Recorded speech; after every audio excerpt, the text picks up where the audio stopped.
আল্লাহ বলতেছেন ইন তাহমিল আলাইহি আলহাস আও তাতরুকুহু আলহাস যালিকা মাসালুল কওমিল্লাযিনা কাযযাবু বিআয়াতিনা। ও আমার হাবিব, আমি কুকুরের উদাহরণ দিছি এই জন্য, কুকুরের পিঠে কেউ বোঝা চাপায় না, কিন্তু যদি চাপায় তাও কুকুর হাঁপায়। কুকুরকে বোঝা ছাড়া এমনি রেখে দিলেও কুকুর হাঁপায়। আরবিতে লাহসুন শব্দের অর্থ পিপাসার সময় জিভা বের হয়ে যাওয়া। ওটা শীতের পিপাসাতেও কুকুরের জিভা বের হয়, গরমের পিপাসাতেও কুকুরের জিভা বের হয়। কুকুর যখন পিপাসার্ত হয় তার জিহ্বা বের হয়। ঠান্ডা থাকলেও গরম থাকলেও, দাবরানি দিলেও না দিলেও কুকুর একটা অস্থির প্রাণী। আল্লাহ বলছেন দুনিয়াতে যারা জেনে বুঝে আল্লাহর বিধান অস্বীকার করবে, শয়তানের অনুগামী হবে, মন পছন্দ জিন্দেগি চালাবে, হালাল হারাম বিবেচনা না করে নিরেট দুনিয়াদার হবে, আল্লাহ বলছেন আমি চ্যালেঞ্জ দিলাম দুনিয়া আখেরাতে তাদেরকে আল্লাহ শান্তি দিবেন না। কুত্তার মতো তাদের জীবন উভয় জাহানে অস্থির হবে। মিলায় দেখেন, সব আছে তারপরেও কি জানো নাই, শান্তি নাই, অস্থিরতা ফুরায় না। এক ব্যক্তি বাংলাদেশের ৫৭,০০০ কোটি টাকা বিদেশে পাচার করছে। এক জীবনে ৫ কোটি টাকা খরচ মানুষ করতে পারবে না, কিন্তু ৫৭,০০০ টাকা করার পরেও মন ভরে নাই। কথা ঠিক না? ও যুবক, তুমি হয়তো ভাবতে পারো হুজুর আধুনিক দুনিয়া একটু হয়, দুনিয়ার জীবন এরকম অস্থির অস্থির হয়, কিন্তু দুনিয়ার জীবন একমাত্র তোমার আমার জীবন নয়। একদিন মৃত্যু নামক খাটলি এসে তোমার সামনে দাঁড়ায় যাবে। যানবাহন তোমার ওই দিন খাটলি হয়ে যাবে। গায়ের জামা কাপড় যদি ভালোই খুব ভালো, নাহলে কাঁচি দিয়ে কেটে কেটে সব ছিঁড়ে ফেলে দিবে।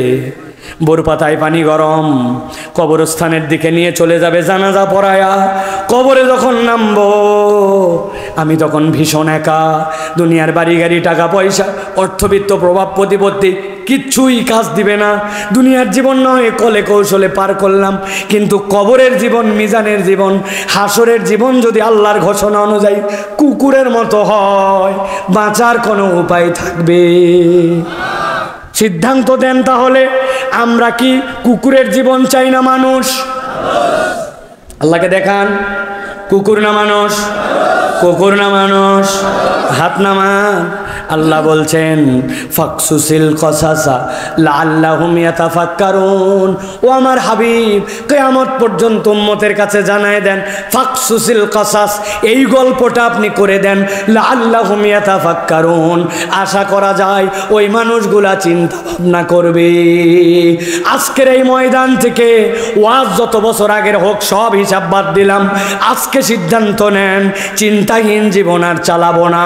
যদি চিন্তা ভাবনা করে অতীতকে পরিবর্তন করে ইসলামের দিকে আসি, আজকের মাহফিল সাকসেস, জীবন সাকসেস। জীবনটা মানুষের, আর চিন্তা না করলে আপনি বললেও কুত্তার জীবন, না বললেও কুত্তার মতো জীবন, ঠিক কিনা?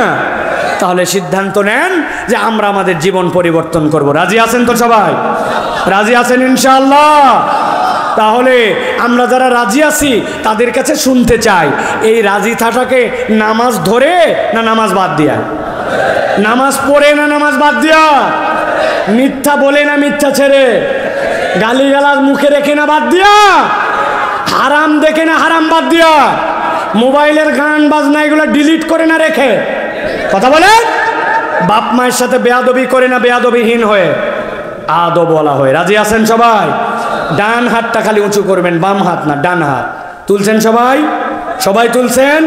টান করে আল্লাহকে দেখান, আল্লাহ আমরা চিন্তাশীল মুসলমান হতে চাই, আজকের ওয়াজ অনুযায়ী জীবন পরিবর্তন করতে চাই। বলেন আল্লাহুম্মা আমিন।